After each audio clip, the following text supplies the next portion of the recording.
Deuxième histoire, Moshe voit deux juifs qui se tapent dessus, il les sépare.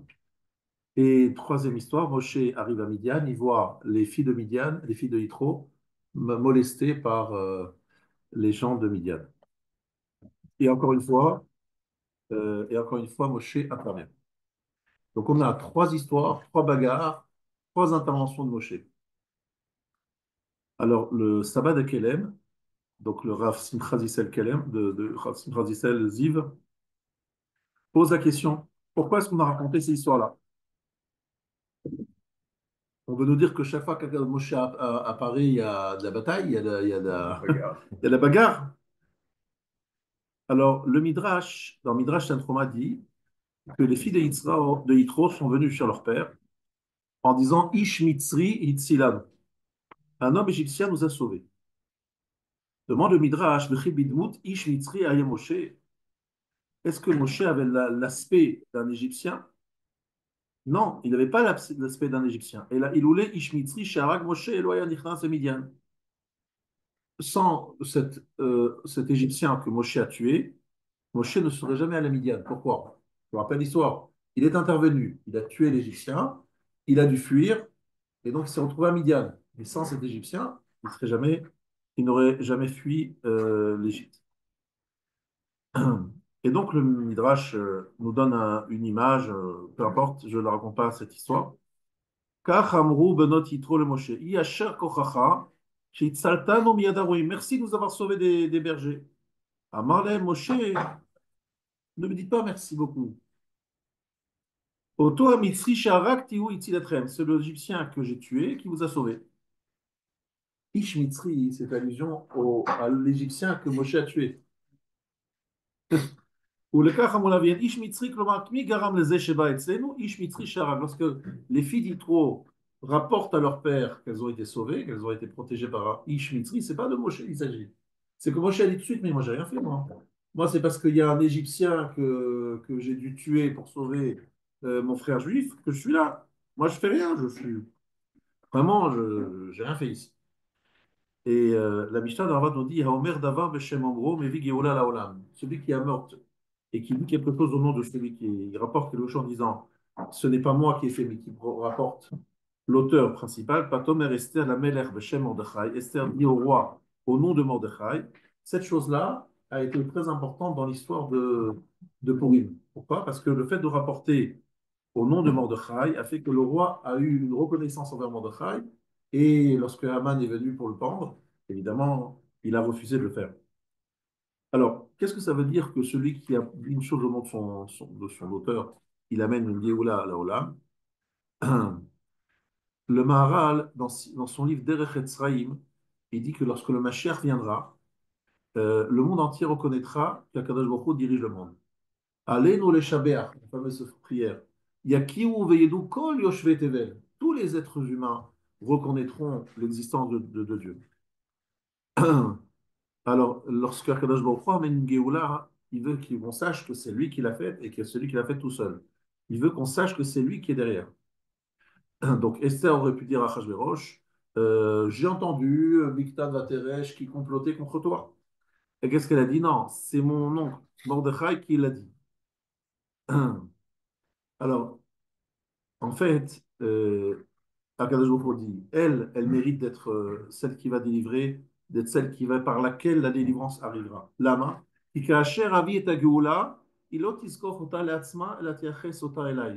parce que lorsque la Géoula viendra, elle ne dira pas, c'est grâce à moi, Esther, qu'il y a eu la délivrance. Cette délivrance, c'est Dieu qui l'a mis en place. Moi, j'ai juste été une poupée dirigée par lui, on va dire, dit le Maharal, lorsque quelqu'un a cette humilité de toujours remettre et en ne prenant jamais le crédit de belles choses qu'il fait, en disant toujours c'est pas moi, c'est grâce à lui, grâce à elle, grâce. Eh bien, c'est par son mérite là que la Géoula viendra. Pourquoi? Parce que Akadosh Baruch Hu, ce qu'il veut dans la Géoula, c'est que justement on dise c'est lui qui a fait, c'est grâce à Hachem. Donc si on a des hommes, des intermédiaires qui se prennent, s'arrogent une certaine place, eh bien Hachem est effacé, mis de côté. C'est grâce à Moshe, c'est grâce à Mordechai, c'est grâce à Esther, c'est grâce à je ne sais qui. Non, ces gens-là, ce sont des gens qui disent non, on n'a rien fait. C'est grâce à celui-là, grâce à celui-là. Alors Akadosh Baruch Hu a dit, pourquoi je t'ai choisi, toi, mon cher Ben? Parce que lorsque les filles de Yitro ont dit merci Moshe, t'as dit, mais non, c'est pas moi, moi c'est grâce au Ish Mitzri que j'ai dû tuer, je me suis retrouvé ici. Bref, moi, j'ai aucun mérite. S'il avait dit, oui, c'est vrai, je vous ai sauvé. Oui, mérite, donnez-moi merci. Vous avez raison de me remercier. J'ai pris un risque. S'il avait dit ça, il n'aurait pas été choisi. Il a été choisi parce que Ishmitzri, il dit, c'est pas moi. C'est parce qu'il y a eu l'Égyptien, parce qu'il y a eu toute une histoire. Et en fait, la raison pour laquelle Moshe Rabbeinu n'apparaît pas dans la Haggadah, c'est parce que il n'a jamais voulu que la délivrance soit mise sur son crédit à lui. Moi, j'étais juste un chaliar, un intermédiaire, un émissaire, aucun mérite. Le mérite, c'est Hachem. C'est Hachem qui a délivré les Juifs. Moi, je ne suis rien.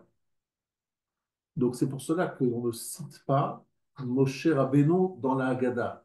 Pour ne pas qu'à un moment, les Juifs se disent oui, bon, c'est Hachem et c'est aussi Moshe, quoi. Ils l'ont fait ensemble, ils ont une association. C'est Hachem et c'est que Hachem.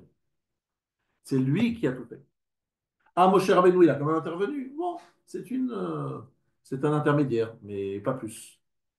Et ça, en fait, vous avez compris que c'est la raison pour laquelle Hachem nous délivrera aujourd'hui.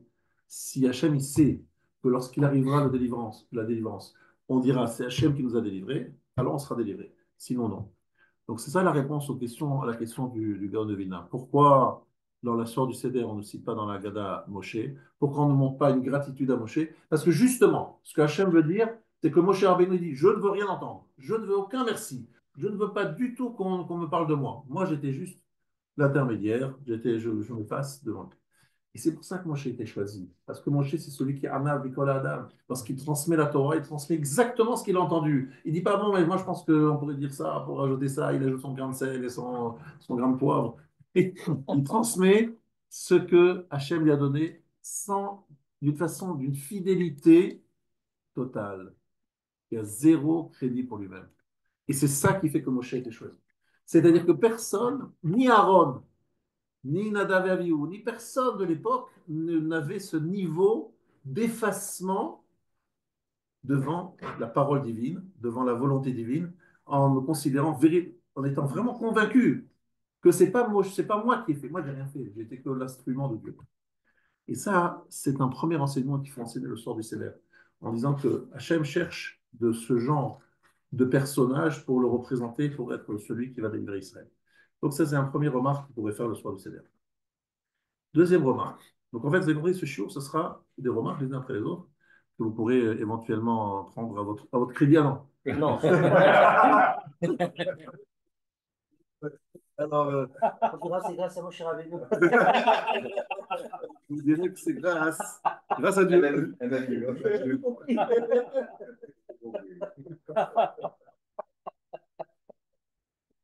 Dans notre voyage en Pologne, nous sommes allés sur la tombe de Rabbi Shimon Sofer, le fils de Khatam Sofer, Av Beddin de la ville de Cracovie. Il est enterré dans ce cimetière.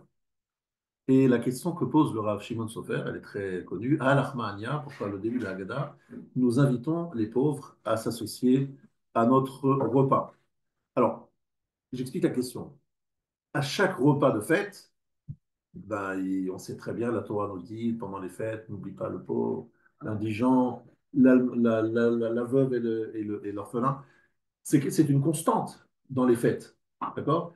De vouloir toujours inviter celui qui est dans le besoin. Pourquoi juste le soir du Seder, ça devient, c'est une déclaration qui ouvre ma guide, qui ouvre le moment où on fait le récit de. C'est quand même pas évident de comprendre ça. En fait,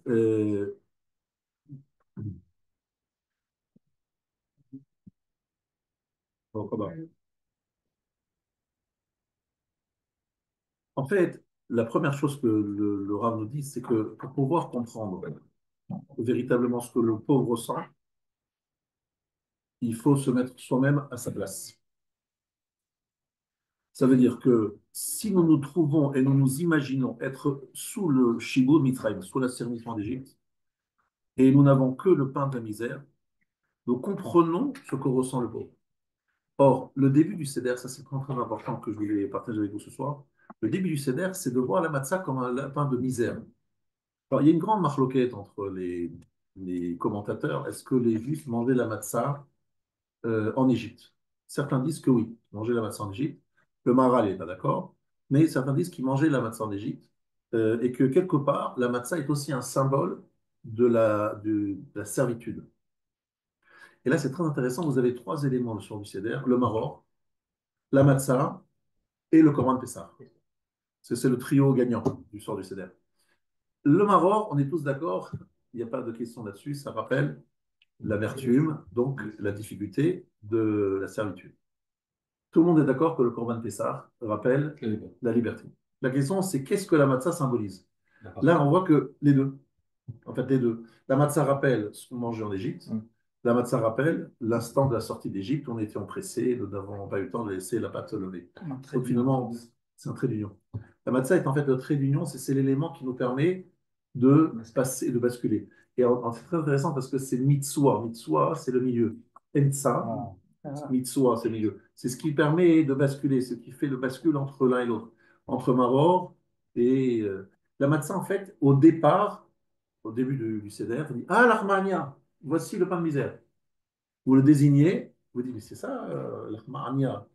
Pourquoi le pain de misère? C'est le pain qui symbolise la délivrance, comme vous allez le dire à la fin. Matzazu. Vous vous rappelez?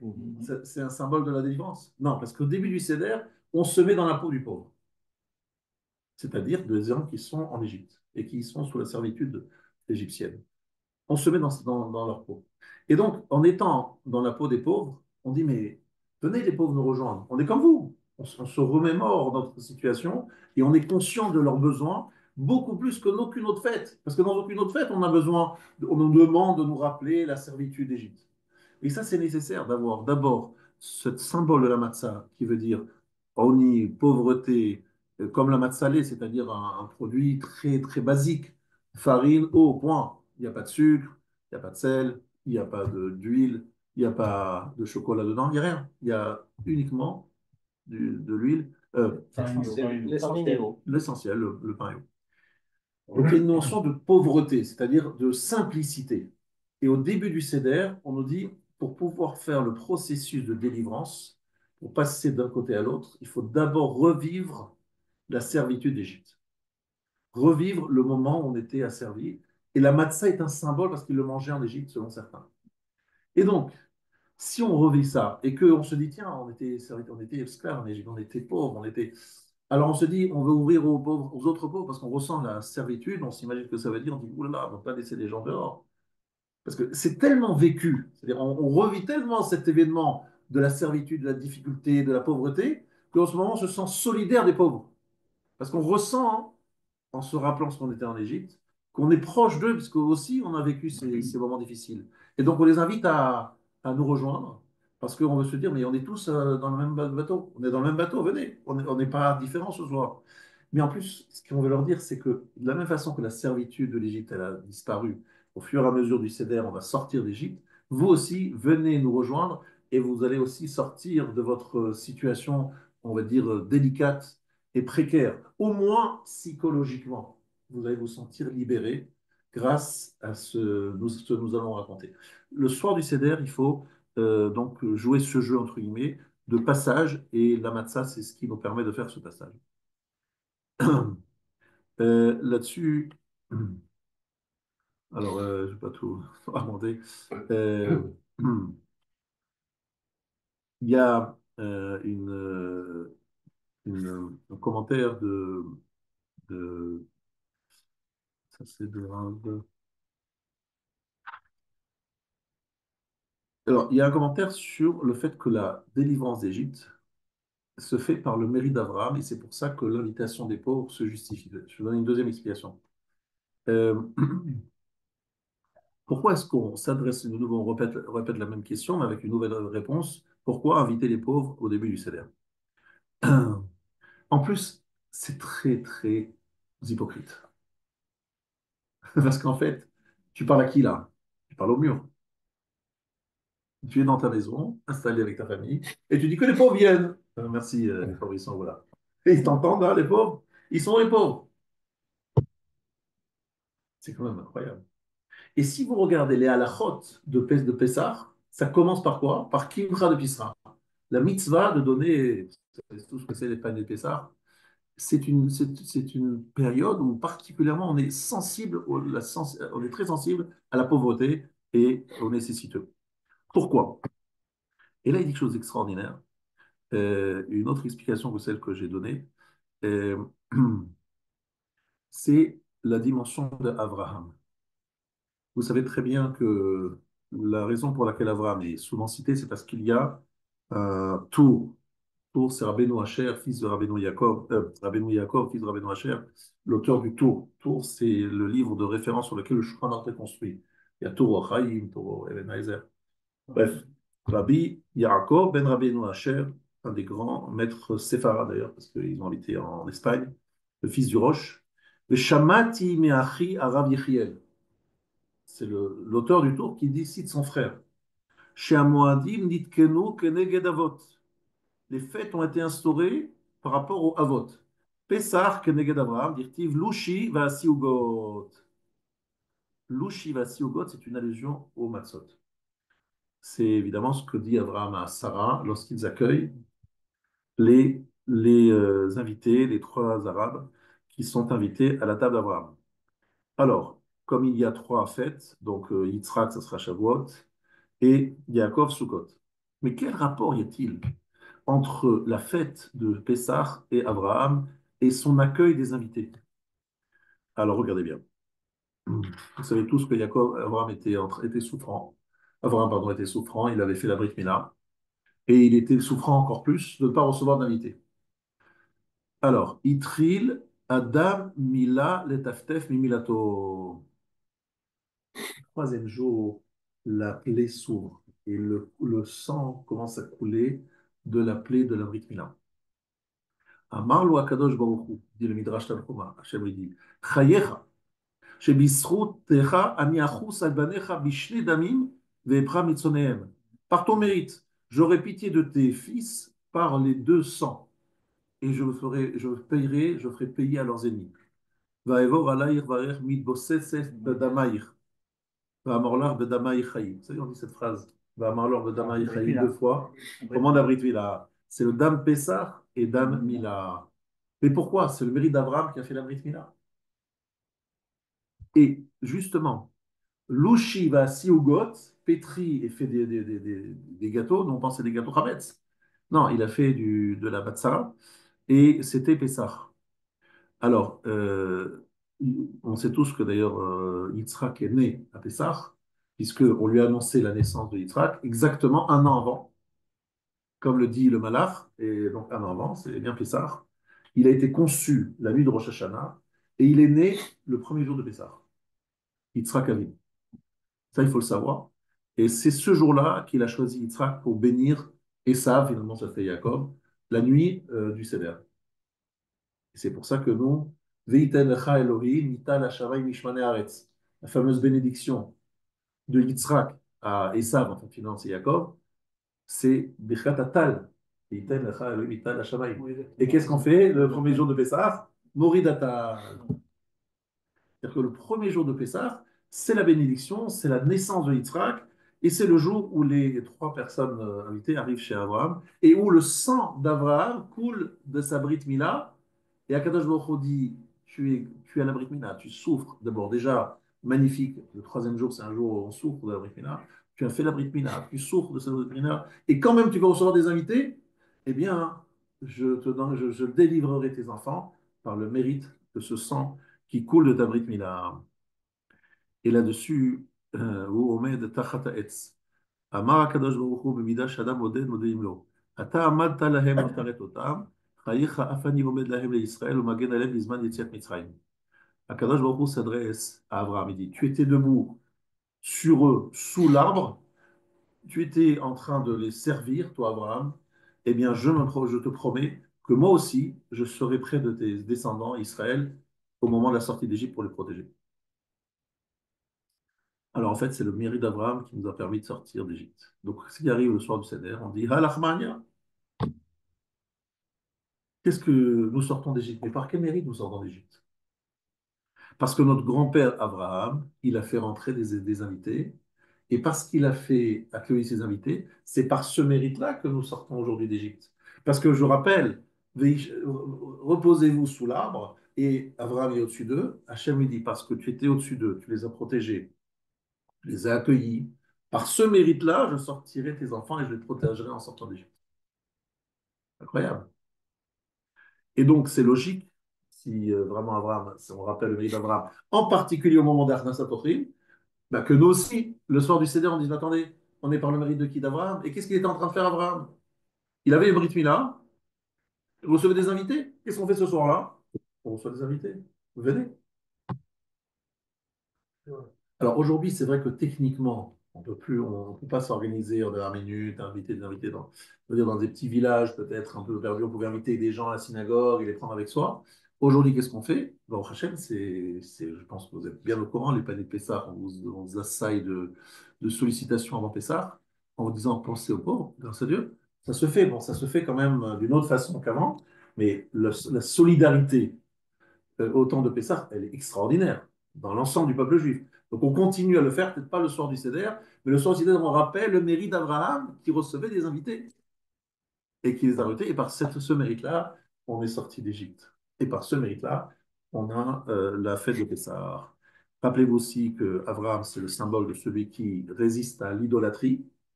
Et si on a résisté à l'idolâtrie d'Égypte, au rouleau compresseur égyptien, et qu'on est prêt à sortir vers l'inconnu, alors qu'on est dans une Égypte qui réussit, qui est impressionnante, cette force-là, d'où là? D'Abraham. Résister à l'idolâtrie, c'est de qui qu'on a? D'Abraham. Et comment on s'appelle, nous? Ivrim. Ivrim, c'est Ovrim Yam, ceux qui ont traversé la mer.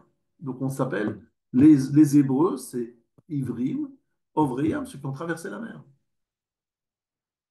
Ça veut dire quoi? Ceux qui sont sortis d'Égypte. Sortir d'Égypte, ça a commencé le soir du Seder, mais ça s'est terminé en passant la mer. C'est notre identité. Donc, je résume.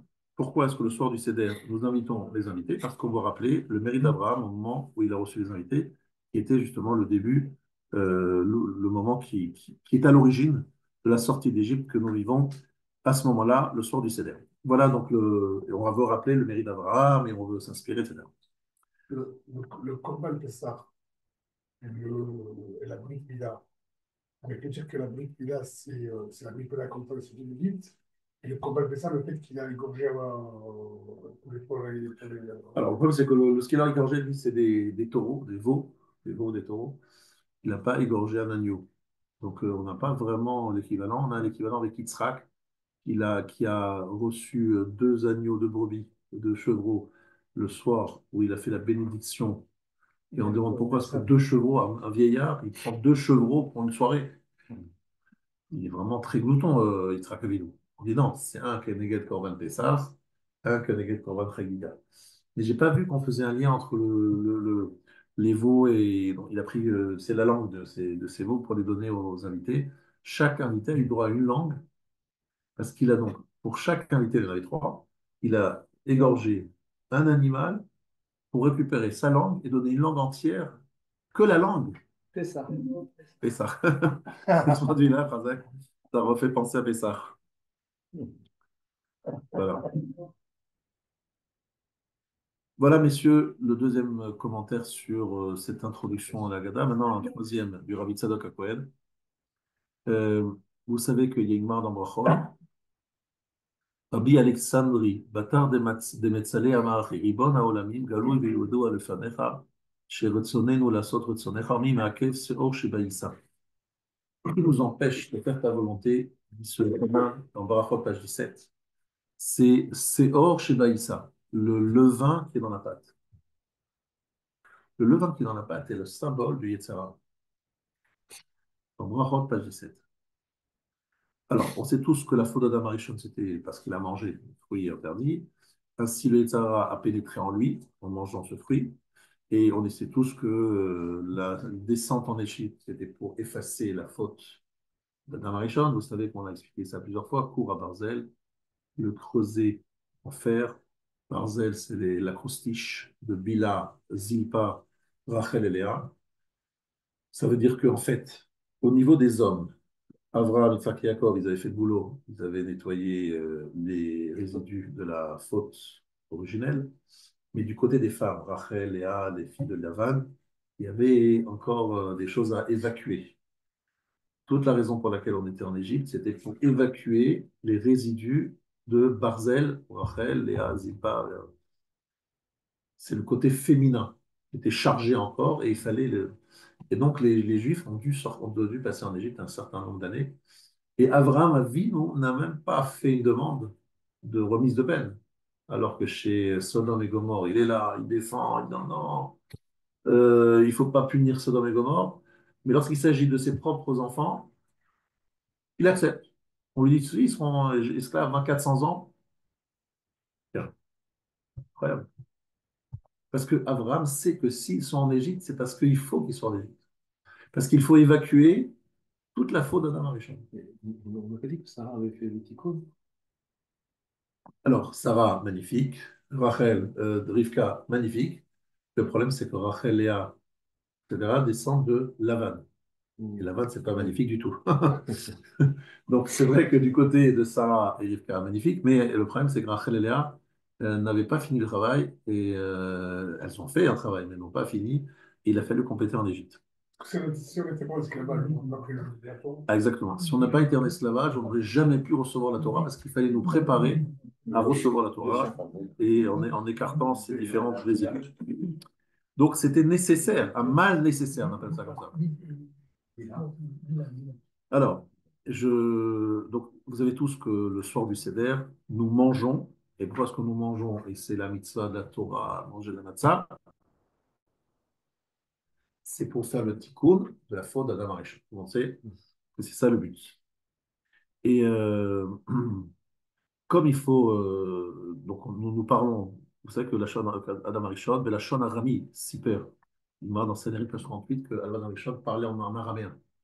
Et que la raison pour laquelle on dit Halachmania en araméen, c'est pour faire allusion à l'expression d'Adam Arishon après la faute. Pourquoi l'araméen, ça je ne l'explique pas. Donc, on prend du blé, donc du farine de blé et de l'eau. C'est magnifique ce qu'il dit ici, dans Sanhedrin, page 70. L'arbre dont a mangé Adam Arishon, certains disent que c'était le blé. Pourquoi? L'enfant ne sait pas dire papa et maman jusqu'au moment où il goûte au blé. Donc au début, les nourrissons ne prennent que du lait. Arrivé à un certain stade, ils prennent des choses à base de céréales, de lait. Et à partir de ce moment-là, ils peuvent dire Abba, Ima. Ils savent dire et ils savent faire la différence entre papa et maman et dire Abba, Ima. Donc, on a l'obligation de manger la matzah, dans laquelle il n'y a que du blé et de l'eau, dans laquelle il n'y a pas du levain, parce que le levain est le symbole, comme on l'a dit maintenant dans page 17, du Yetzer Hara. Et de manière à réparer la faute, alors pour réparer, certains disent que ce n'était pas du frita, du blé, certains disent que le fruit qu'Adam Arishon a goûté, c'était le raisin, le vin. C'est pour ça qu'on prend l'herbe à cossot. L'herbe à cossot, c'est d'après l'avis qui dit que c'était donc du vin, du raisin. Il faut prendre l'herbe à cossot pour faire le tikkun de la faute d'Adam Arishon. D'accord? Ensuite, euh, le fait de savoir reconnaître Abba Ima, c'est une façon de dire je sais reconnaître mon Père qui est dans les cieux. C'est ça que ça veut dire. À partir de ce moment-là, on se rapproche d'Akadosh Baruch Hu. On appelle le matzah Nahama de Mehemnuta, le pain de la Emouna. Et aussi Nahama de Asvata, le pain de la Réfoua. Donc en fait, grâce à ce pain qui s'appelle Amatzah, nous relions à Abba, au Père, comme l'enfant qui sait dire papa lorsqu'il mange des céréales, et nous faisons le tikkun de la faute d'Adam Arishon qui a fauté par la achila. Il y a une chose qu'on appelle sur du Seder, c'est le figue. C'est pour ça que certains prennent la boucha, il faut leur rendre hommage. Et les trogs aussi. Pardon? Les trogs aussi. Les trolls, d'après ça, on a dit que c'était les trolls. Alors, Ça, c'était donc un deuxième commentaire pour expliquer, je vous rappelle, la raison pour laquelle on a donc ce pain de Emouna qui vient faire la capara sur la faute d'Adam Arishon, c'est ce que nous avons expliqué. Maintenant, un autre remarque euh, qui est la chose suivante. Le tour dans Orchaim dit Noagim be'Ashkenaz ve'Tzorfat et shalosh hamatzot me'issaron zecher lelachmei toda. Il y a un minag dans les pays allemands et la France de faire les trois matzot d'un issaron. Issaron, donc c'est une mesure de farine en souvenir des pains de Toda. Alors regardez bien. La Gemara dans Brachot, page 54, nous dit que Arba'at Srichim Leodot. Ces quatre doivent remercier. Cholé Shenitrapé, un malade qui a été guéri. Yordé Hayam, ceux qui ont traversé la mer. Misheyatsa Vibet Asurim, celui qui est sorti de prison. Voholer Midbarot, et celui qui traverse les déserts. Alors, le peuple juif, on va voir les cases qu'il coche. Est-ce qu'il est sorti des prisons? Ah oui. Non, pas de Yosef. Non, Le peuple juif est sorti d'Égypte. C'est un galoute, donc c'est une prison. En prison, d'accord. Ensuite, est-ce qu'ils ont été guéris? Ça, vous avez plus de mal à répondre. À Matan Torah, tous les malades ont été guéris. Tous ceux qui avaient une maladie, ils n'avaient perdu un œil, ils retrouvaient l'œil. Matan Torah, on était tous en très bonne santé. Ensuite, ils ont traversé la mer. Bah oui, 4e souffle. Est-ce qu'ils étaient dans un désert? Évidemment. Donc c'est pour ça que l'on prend trois pains en souvenir des Lachmé Toda. Parce que les pains de Toda, il y avait trois groupes, trois séries de 10 pains. Et donc on reprend trois matzot en souvenir de ces trois séries de pains. Il y en avait 3 fois 10. Donc trois types de cuissons différentes en rappel de l'Achmé Toda. C'est quoi l'Achmé Toda? Ben justement, c'est les gens qui remerciaient à cause de ces 4 événements que je viens de citer. En fait, c'est pour nous rappeler que le soir du Seder, nous sommes là pour remercier, comme l'Echem Toda.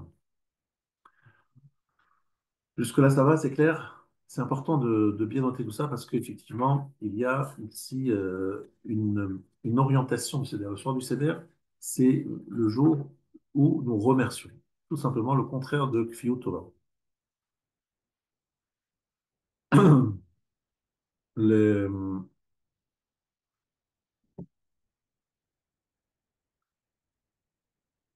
Il y a ici, dans le Rav Chaim Frinader, dans son livre Siftei Chaim, une remarque très intéressante sur des réponses à des questions très connues. Première question, pourquoi est-ce qu'on demande aux Égyptiens de nous prêter? Prête-nous des objets. Prêtez-nous des objets. On sait qu'on ne va pas les rendre. Pourquoi ne pas leur dire donnez-nous des objets? Alors vous allez dire, mais parce qu'ils ne vont jamais vouloir. Mais en fait, même prêter, ils ne voulaient pas prêter. Vous voyez qu'ils voulaient prêter. C'est écrit qu'Akadosh Baruch Hu a mis la charme, la grâce des Juifs. Alors, en fait, c'est miraculeux. Vous croyez vraiment que les gens qui ont prêté, ils disaient, bon, on va les retrouver, ils vont revenir après partir, hein, franchement, avec d'entre nous. Donc, pourquoi ne pas dire clairement la vérité? Donnez-nous C'est un don parce qu'en fait, ils ne font que récupérer ce qui leur revenait de droit. revenait de droit de par l'exploitation. En fait, Alors, dans ce cas-là, dites-leur clairement, donnez-nous parce que vous nous le devez. Remboursez-nous, maintenant. Encore mieux. Parce que quand ils disent donnez-nous, ça veut dire qu'ils vont vraiment partir définitivement. Mais prêter, ça veut dire dans 3 jours. Exactement. Donc ça veut dire qu'en fait, on leur fait croire qu'on va leur rendre. Et pourquoi jouer ce jeu? Pourquoi est-ce qu'on leur dit qu'on part 3 jours? On vient 3 jours et on revient. Mais pourquoi leur dire des mensonges? Disons-leur la vérité. Alors vous me direz, oui, mais Paro n'aurait jamais accepté. Jamais il aurait dit d'accord. Mais je crois que 3 jours, il a accepté. Ou même 3 jours, il ne voulait pas. Donc il l'a fait parce qu'il a été forcé. Ben, t'as qu'à dire la vérité. De toute manière, s'il faut forcer Pharaon, ben, un peu plus, un peu moins. Ils sont revenus d'ailleurs au bout de 3 jours. Ils ont fait semblant de revenir. Ouais, non, ils ont fait un silence. Exactement. Mais ils ont fait Ouais, semblant de sur revenir. la fin. Ils ne sont pas en train de revenir. Ouais. Ils ont fait semblant de revenir. En fait, c'est qu'Akadosh Baruch Hu voulait, dit le Maharal, toute la sortie de Yetziat Mitzrayim, c'est que nous ayons une akarat atov, une reconnaissance envers Hachem. Et donc, c'est un korban toda dont nous venons de parler. Dit le Rav Chaim Finader, si les Paro aya libéré Israël, parce qu'en fait, vous avez compris, Paro nous a jamais libérés. Quelque part, il s'est dit, allez-y pour 3 jours. On lui avait dit 3 jours. La preuve, c'est qu'après 3 jours, il a envoyé des espions, et ils lui ont dit, mais ils ne reviennent pas là. Donc il se met à leur courir après. Donc il ne les a jamais libérés finalement. Et ensuite, euh, même les cadeaux, si on les avait reçus en cadeau, si on les avait reçus, pas en emprunt, mais en cadeau, il y aurait un chiyuv d'Akaratatov, on aurait dû être reconnaissant. Là, ici, on veut qu'on n'ait aucune zéro reconnaissance envers Paro et envers les Égyptiens, quoi que ce soit. Et en fait, même malgré cela, que nous n'avons aucune reconnaissance, qu'ils nous ont jamais autorisé à partir, définitivement, ils nous ont jamais donné les fameux cadeaux. Ce pas des cadeaux, c'est des prêts. Pour que nous n'ayons pas une dette de reconnaissance, parce qu'ils nous ont libérés. Ils ne nous ont pas libérés. On a quand même une dette de reconnaissance, vous savez, par rapport aux Égyptiens. On n'a pas le droit de rejeter un Égyptien parce qu'on doit se rappeler qu'on était en Égypte. Ça nous a coûté cher. Mais on a quand même une dette de reconnaissance. On veut limiter au maximum notre dette de reconnaissance envers les Égyptiens. Donc on a dit 3 jours, on a dit prêter, et de toute façon, ce n'est pas Paro qui nous a renvoyé, qui nous a donné la liberté, et on n'a aucune reconnaissance à avoir parce qu'il ne nous a jamais donné la liberté. C'est nous qui l'avons prise. Vous comprenez? On veut limiter cette reconnaissance envers Paro. Maintenant, vous savez très bien que le Aruch HaShulchan pose une question, une grande question sur le fait que les 4 rabbinim, Rabbi Eliezer, Rabbi Yoshua, Rabbi Elazar ben Azariah, Rabbi Akiva et Rabbi Tarfon, étaient à Bnei Brak. Qu'est-ce qu'ils faisaient à Bnei Brak, ces rabbinim? Vous allez me dire, ben, Bnei Brak, ça a toujours été un centre de Torah. Non, le problème qu'il y a, c'est qu'ils sont dans la maison, dans le lieu qui appartient à qui? Rabbi Akiva. Or, Rabbi Akiva, c'était leur élève. Normalement, les rabbinim, ils ne vont pas voir leur élève. C'est l'élève qui va voir le rav. Qu'est-ce qu'ils font à Bnei Brak? Pourquoi ils sont allés voir Rabbi Akiva à Bnei Brak? Parce qu'en fait, c'est pas lié à Barbarois, parce qu'en fait, vous le savez tous, que lorsque Rabbi Akiva voit la destruction du Beth Amikdash, au lieu de pleurer, qu'est-ce qu'il fait Rabbi Akiva? Il rigole. Alors on dit, mais pourquoi tu rigoles? Tu vois le Beth Amikdash détruit. Ils sont sur l'ombre du champ, ils voient les renards sortir, et ils voient Rabbi Akiva pleurer, rigoler. De la même façon, qu'est-ce qu'il fait Rabbi Akiva? Il dit, de la même façon que cette terrible prophétie s'est réalisée, la prophétie positive de la reconstruction se réalisera un jour. Vous connaissez tous, cette Gemara, elle est très connue. Et ils disent, tu nous as consolés. Alors en fait, ce qui est très intéressant, c'est pourquoi ils sont allés à Rabbi Akiva. Parce qu'ils voulaient marquer leur reconnaissance à l'enseignement de Rabbi Akiva qui les a consolés. Ça veut dire qu'en fait, ils veulent nous enseigner à quelque chose de très important. Au lieu de regarder la destruction, de voir que la destruction sera le début de la reconstruction. De pouvoir se projeter vers quelque chose de très positif, de très beau. Et ça, c'est ce que le Midrash, la Haggadah veut nous dire. Ils sont tous allés chez Rabbi Akiva. On est tous les élèves de Rabbi Akiva ce soir. Parce que tout ce qui s'est passé dans le Galouyot, les exils, c'est qu'une préparation à la délivrance finale. Et d'ailleurs, on le voit pendant la sortie d'Égypte. Combien de temps on aurait dû être en Égypte? 400 ans. On n'a été que 210 ans.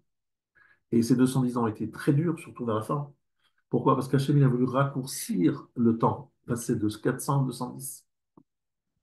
Pourquoi il a voulu raccourcir? Parce qu'il s'est dit, si j'attends 400 ans, il n'y aura plus personne à sauver. Ils ne voudront plus sortir. Donc en fait, Akadosh Baruch Hu a réduit, mais pourquoi? Pourquoi c'était si dur? Parce que comme on voulait réduire, il fallait rendre plus difficile les dernières années pour que, comme en qualité, en difficulté, c'était plus que ce qui était prévu pour payer en peu de temps les 400 ans. Il y aurait eu 400 ans d'exil, on n'a que 210. Qu'est-ce qu'on fait avec les 190? Vous les payez en payant plus, en étant plus asservis d'une façon plus dure. C'est ce qui s'est passé. Donc finalement, c'est une bonne nouvelle ou pas qu'on a été asservi durement? C'est une bonne nouvelle. Grâce à ça, on est sorti plus vite. Tout simplement, on est sorti, sinon on ne serait pas sorti. Et il y a un petit symbole. Toujours, on est dans le style de Yitzhak. Yitzhak, il a 2 noms. Il y a Yitzhak et Yisrak. Des fois, il écrit avec un chi. Des fois, il écrit avec un tzadik. 300, c'est chi. Et tzadik, c'est 90. Combien c'est 300 moins 90? 200. C'est grâce à Yitzhak qu'on a pu réduire de moitié l'exil. Pourquoi? Parce que Yitzhak, on sait qu'on compte l'exil à partir de la naissance de Yitzhak. 190 ans des 400 ans sont mis sur le crédit de l'année à partir de la naissance. Parce que, Abraham, tu seras esclave, toi et ta descendance. Enfin, ta descendance. C'est qui la descendance? C'est Yitzhak. À partir de Yitzhak, on commence à compter les 400 ans. Donc, on a déduit 190 grâce à qui? Grâce à Yitzhak. Et d'ailleurs, c'est écrit le mot Yitzhak. Ketz Paï. Yitzhak, c'est un jeu de mots. Ketz Paï, il a vécu 190. Il a pris sur lui les 190 ans qu'il fallait payer en Égypte. On est fait aujourd'hui. Pour ça dit, Paï. On est fait. Yitzhak. On est fait aujourd'hui. Pardon? On est pas les 190 aujourd'hui. Alors, il y en a qui disent que même si on a réussi à partir de 110 à 210 ans et pas à 400 ans, il y a quand même un autre problème, c'est qu'effectivement, comme tu dis, ça veut dire qu'il faut payer à crédit. Ça a été une dette que l'on paye encore aujourd'hui. Parce que les 190 ans se sont transformés en 2000 et quelques années d'exil. Donc, c'est des crédits très chers. Hein. Ce n'est pas les 2%, les 4%. C'était pas concentré, alors. C'était, dilué. il y a eu plusieurs accords avec les Toifet, plus de difficultés comptabilisées à partir de la naissance de Yitzhak, mais quand même payées avec tous les exils. Tous les exils doivent, parce que si on avait supporté les 400 ans, véritablement 400 ans en Égypte, on n'aurait plus eu besoin de galout. Le galout aurait été inutile. Mais Non. comme on n'a pas passé 400 ans, il faut qu'on paye comment? Babel, Paras Omadai, Yavan et Dom. Après exil, Cette rébite, là. voilà, c'est un rébit très élevé. C'est des intérêts très, très, très élevés, vous avez raison. Oui, D'accord. parce qu'on n'était pas capable de tenir les 400 ans. Oui, parce que si on était resté 400 ans, on ne serait pas là pour en parler. Il y aurait une telle assimilation qu'on n'aurait pas résisté. Donc, le Ruch HaShulchan nous dit que c'est pour ça que nous sommes allés chez Rabbi Akiva. C'est parce que Rabbi Akiva, il faut s'inspirer de sa capacité à voir les choses dans leur finalité. Il faut savoir que Rabbi Akiva, c'est l'homme de la destruction des catastrophes, l'homme catastrophe. 24 000 élèves, tu vas mourir. Si. Ça va. Il a perdu sa femme, il s'est remarié d'ailleurs, mais il a surtout vu son corps complètement explosé. Il est déchiré avec des peines de fer. Ça mort. Il a vu la destruction du Beth Amida, du Bétar. Bref, il a vu des horreurs. Et Rabbi Akiva il continue à dire Hachem Echad, j'aime Hachem. Il donne sa vie avec un sourire, en des temps, avec des peines de fer. Il a vécu les horreurs. Et Rabbi Akiva est toujours en train de se dire si ça s'est réalisé, les bonnes choses se réaliseront également. C'est quand même incroyable. On parle de résilience aujourd'hui, c'est ça? On va parler de. Mais c'est plus que la résilience, c'est plus que ça, c'est se projette dans quelque chose.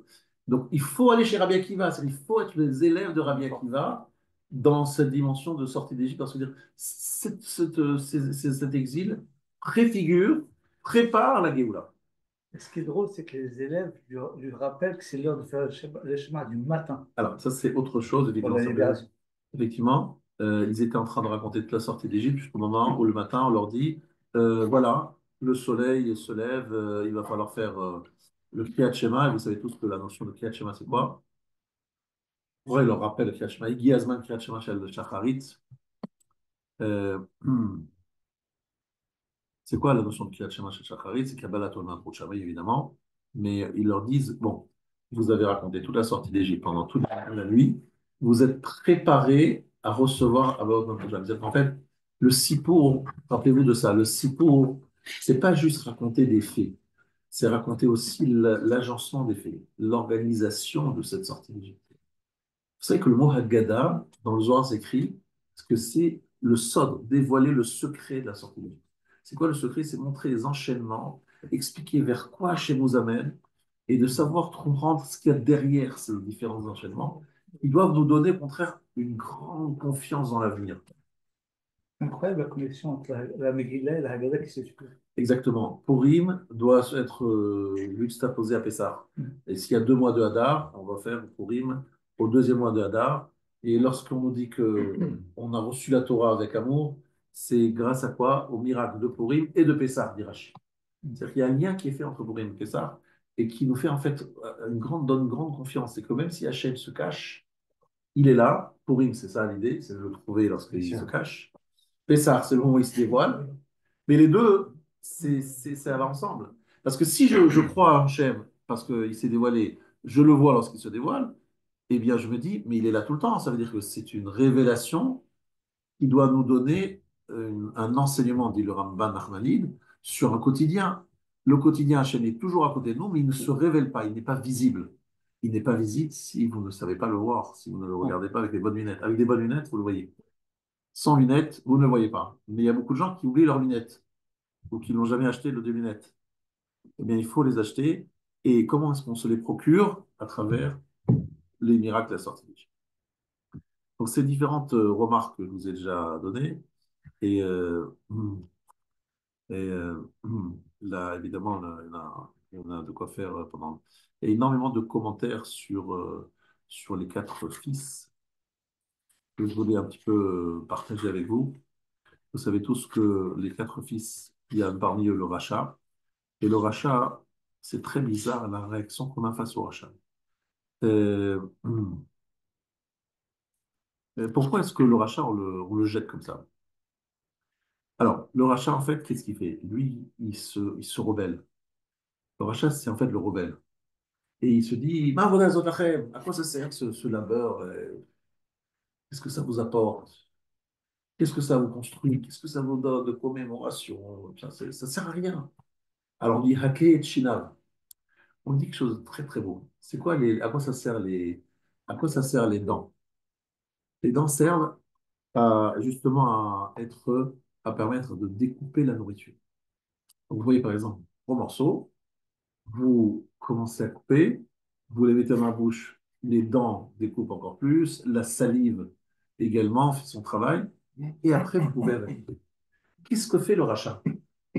Le rachat dit, mais non, c'est impossible, c'est énorme, c'est pas possible, c'est inaccessible, c'est gros. Monsieur le rachat, on va te t'aiguiser les dents. Découvre, qu'est-ce que c'est les dents? C'est la capacité de découper pour pouvoir intégrer. Eh bien, nous, on veut que tu comprennes que la Torah, elle est accessible. Il faut juste pas regarder l'ensemble qui fait peur. 2700 pages de chasse. C'est dingue. Mais lorsque chaque jour on fait une page, on se dit qu'en 7 ans et quelques mois, on va finir tout le chasse. Lorsqu'on se dit qu'il y a des pages longues, difficiles, on commence à lire une ligne. Après une deuxième ligne, finalement, on arrive à finir la page. Et lorsqu'on regarde la page comme ça, on dit, jamais j'y arriverai, c'est pas possible, c'est impossible, c'est inaccessible. Vous savez, c'est ce que l'image que disait souvent mon beau-père, Zichrono Livracha. Il y avait un jour un roi qui a dit, je donnerai ma fille à celui qui arrivera à monter le rocher qui se trouve en bas du palais, au deuxième étage du palais. Alors, il y a tous les baraqués du palais du royaume qui sont arrivés en essayant de faire bouger le rocher qui était là-bas. Évidemment, personne n'est arrivé, c'est un rocher très solide. Est arrivé un gringalet avec un petit marteau. Il a commencé à dire au roi, alors, c'est quoi le deal? Alors le roi, il a rigolé, il a dit, attends, monsieur, vous avez l'air d'un homme, on dit, un gringalet. Il a dit, ne rigolez pas, laissez-moi faire. Il a commencé à donner un coup de marteau et il a enlevé un petit morceau de pierre. Il a monté la pierre, le petit morceau, au deuxième étage. Et comme ça, au fur et à mesure, il a coupé encore un petit morceau, une petite pierre, une petite pierre.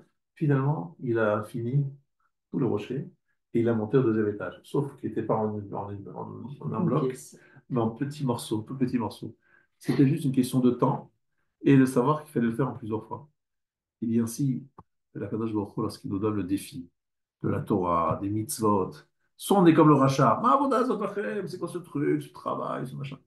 Ou bien on se comprend avec patience, on essaie de bien se mesurer lentement, mais sûrement on arrive finalement au bout. Ça, c'est on dit. On prend l'exemple des dents. Tu vois un gros morceau, comment je vais le mettre dans mon estomac? Ce morceau, il est gros comme ça, pas possible. Comment je vais arriver à mettre tout le couscous dans le. Lentement, là, tout va rentrer. Tu vas voir, bon, l'estomac, il il est tensible, mais il faut juste ne pas manger tout une fois, sinon tu vas avoir une fausse route et d'avoir un problème de digestion. Voilà. Voilà, Rota, ce qu'il faut dire au rachat. Rachat, prend le temps. Les quatre enfants, ce sont quatre types de réactions que nous avons tous. Nous avons des fois d'indifférence. Différent. Le rabbin il dit, il y a une halakha, je suis là, je suis indifférent, ça ne me parle pas, ça me saoule. Après, il passe à autre chose. Il y a des fois où je suis rachat, je suis un peu rebelle. Il y a des jours où je suis chacham, je pose des questions, je m'intéresse, je veux vraiment connaître. Et des fois, je suis tam. Tam, ça veut dire que je suis simplé. C'est quoi simplé? Qui est simplé? Les juifs sont tous des gens très intelligents. C'est quoi simplé? Simplé, c'est celui qui n'a pas envie de prendre la tête. Il dit mazot, c'est genre deux tensions. Tu vois, le gars qui dit bon, c'est quoi, machin, ce qu'il y a là. Il est là, mais il ne veut pas trop s'impliquer, donc il demande, on ne sait pas plus ou moins. Bon, je vais faire un petit quelque chose. Genre, il ne s'implique pas. Il ne s'intéresse pas plus que ça, mais c'est un bon signe de paresse, de désintérêt. Mais c'est jamais autant que celui que chez Noyodé Alichol, qui ne s'intéresse pas parce qu'il ne veut pas s'intéresser. Il a décidé d'être complètement indifférent. Vous savez, moi, la religion, c'est vraiment pas mon truc.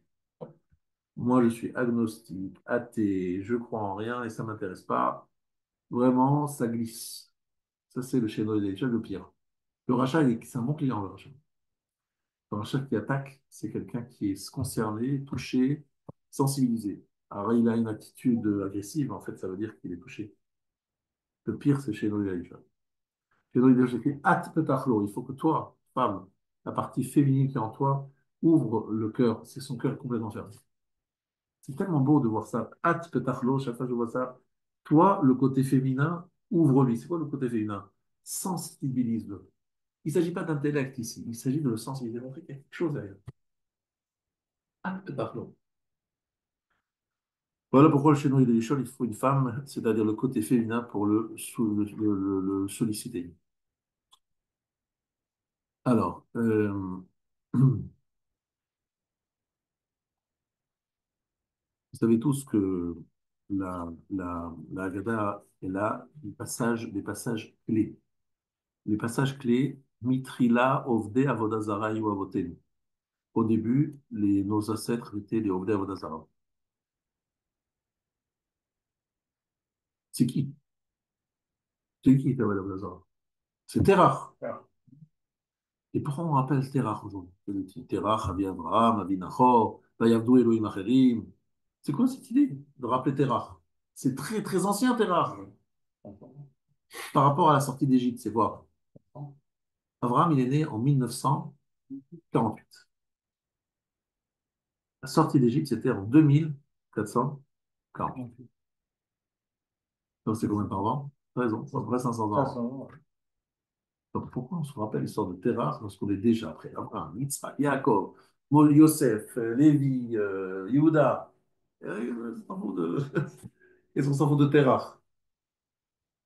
C'était le père d'Abraham, mais Abraham, c'était pas son fils. Je vais expliquer ce que ça veut dire. Abraham, il a commencé et il a quelque part complètement coupé avec son père.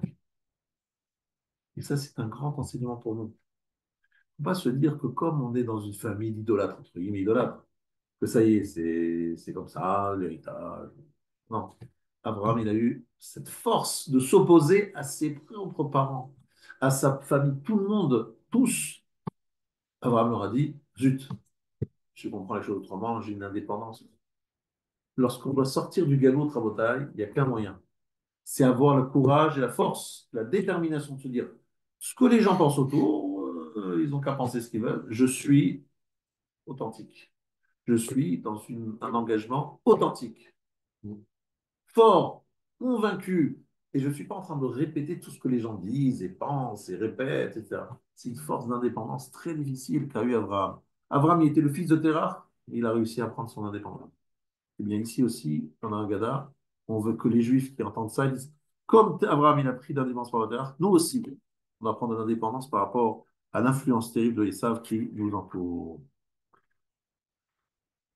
Alors, je sais qu'il y a encore évidemment beaucoup de choses à dire sur l'Égypte et sur le truc, mais comme on doit faire Sfilat Mincha et Arbit, je vais devoir, avec grand regret, m'arrêter et remercier vraiment votre nom à tous l'accueil de notre cher Charles et son épouse pendant plusieurs années, 2 ans, 3 ans, 2 ans et demi, dans ces locaux qui ont été sanctifiés, etc. Est-ce que vous avez l'intention de faire une synagogue sinon? Une école, Un Betamidrash. le Midrash. En tout cas, merci beaucoup de votre accueil. On se sent très très très bien ici. On ne peut pas partir, donc nous on continue. C'est à revenir ici tous les soirs. Je pense que vous avez prévenu votre Oui, futur c'est ça. successeur. Les Que ce catholiques. voilà. Que Moi aussi, l'expliquer. Rav, je voulais vous remercier vraiment beaucoup. C'est moi qui vous remercie, c'est nous qui vous remercions. Vraiment de vous mobiliser comme ça de toute façon. Incroyable, toujours disponible, toujours dans le temps, et toujours en se renouvelant. On n'avait jamais entendu le même pour chez le Rav. Moi, depuis des années, grâce à Dieu, que j'ai eu la chance de suivre, c'est incroyable le renouvellement permanent. Donc, merci beaucoup, Rav, que chez nous-mêmes nous apporte la rencontre. Amen. Un grand merci à tous, bien sûr, parce que sans eux, bah, non plus, il ne se passera rien du tout, et votre présence est juste une chaleur incroyable. Je ne verrai jamais, c'est sur une. Et je vais continuer à aller sur là-bas, Ezrat Hashem, par la visio. Mon frère, avec sa délicatesse, m'a dit c'est toi qui l'organise toujours là-bas. Et donc, c'est moi qui vais l'organiser de là-bas. Ça va se passer chez mon frère, Ezrat Hashem, de Madrid. L'adresse, il nous sera communiquée en temps utile. Et une fois que Étienne a quelques réflexions sur comment on peut améliorer encore le cours, l'enregistrement, il y a là-dedans l'électricité.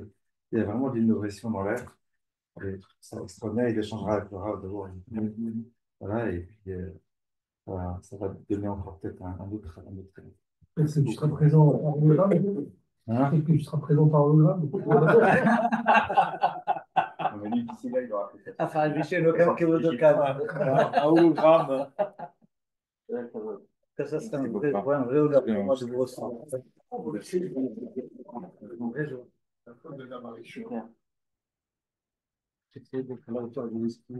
de quoi je Il y a du boulot, Gauthier. J'ai besoin d'un guide.